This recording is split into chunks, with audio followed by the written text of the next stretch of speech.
Bonjour, je suis le docteur Fadel Saïbou. Je vais vous parler du bilan urodynamique, un examen fonctionnel qui évalue le comportement des voies urinaires basses, la vessie et l'urètre notamment, lors du remplissage et de la vidange vésicale.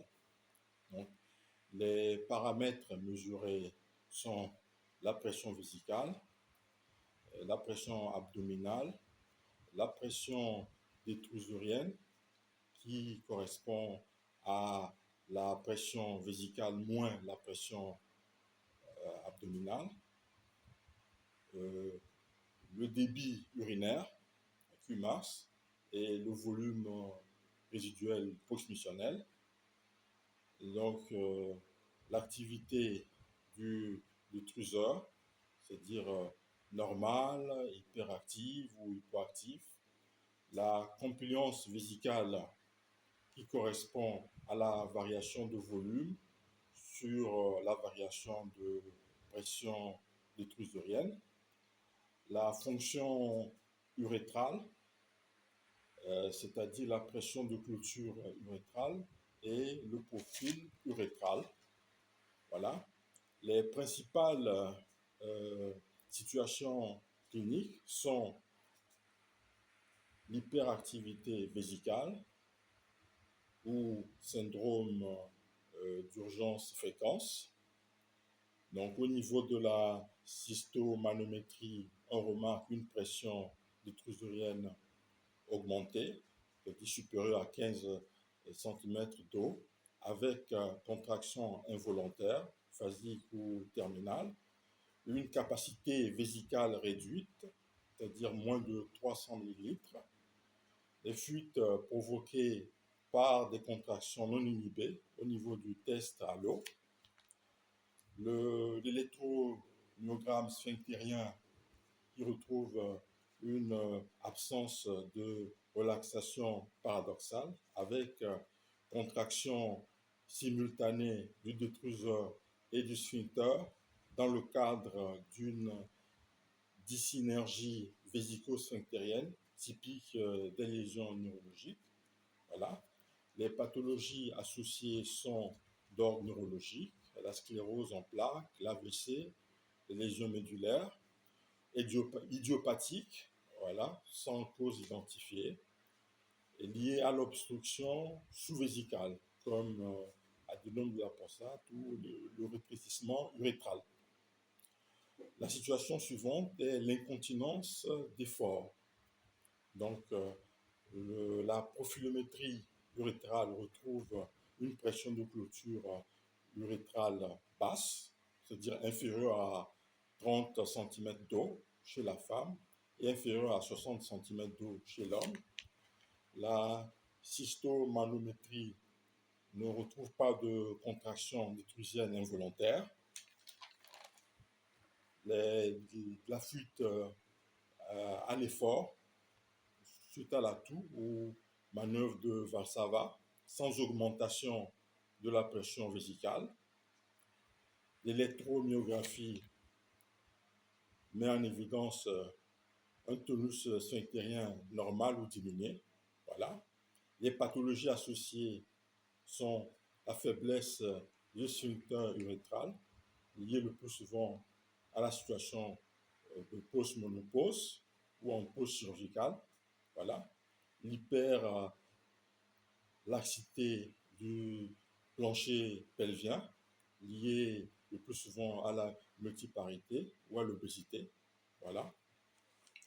La situation qui suit, c'est l'obstruction sous-vésicale, liée le plus souvent chez l'homme à l'adénome de la prostate, chez la femme au prolapsus.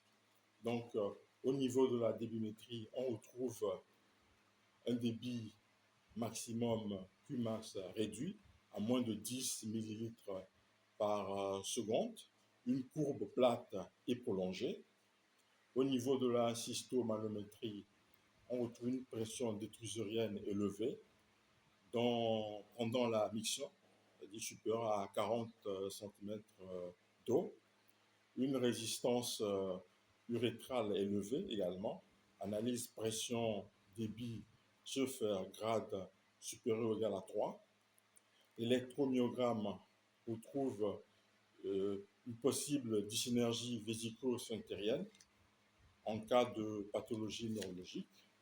Et les pathologies associées sont l'hypertrophie bénigne de la prostate, les sténoses urétrales, voilà, les dysfonctions vésico-sphinctériennes neurologiques de type DSD dans la sclérose en plaques, notamment. Nous avons ensuite comme situation la vessie hypoactive ou la contractilité. Au niveau de la cystomanométrie, on retrouve une absence de contraction détrusorienne efficace, une capacité vésicale augmentée de plus de 500 ml, une pression vésicale basse, inférieure à 10 cm d'eau. Au niveau de la débimétrie, nous retrouvons un faible débit avec manœuvre de poussée abdominale. Voilà. L'électromyogramme présente une possible absence d'activité sphinctérienne, souvent liée de nature neurogène périphérique. Voilà. Les pathologies associées sont la neuropathie diabétique, les lésions des racines sacrées dans le cadre du syndrome de la queue de cheval, notamment, la vessie atone post-obstructive, voilà, et une autre situation est celle de la dysénergie vésico-sphinctérienne, où l'électromyogramme retrouve une contraction paradoxale du sphincter strié pendant la miction. La cystomanométrie retrouve une pression vésicale élevée avec résistance urétrale, émission fractionnée ou retention chronique. La vidéo urodynamique confirme la désynchronisation des truseurs sphincter. Voilà. Et comme pathologie associée, nous avons les lésions médulaires, en para ou tétraplégie, la sclérose en plaques, spina bifida. Voilà. Nous pouvons également évoquer la situation du syndrome de la vessie douloureuse dans le cadre de la cystite interstitielle notamment. Donc la cystomanométrie retrouve une capacité vésicale réduite de moins de 200 ml, des ulcères unaires, visibles en cystoscopie, donc une hypersensibilité au remplissage avec douleur reproduite, une absence d'hyperactivité détrusienne, notamment, et la situation que je vais aborder ensuite, c'est celle de l'incontinence par engorgement, avec la cystomanométrie qui retrouve une vessie distendue de plus de 500 ml. Voilà, des fuites passives sans augmentation de la pression, une débimétrie avec résidus post-missionnels importants, et les pathologies associées sont l'obstruction chronique,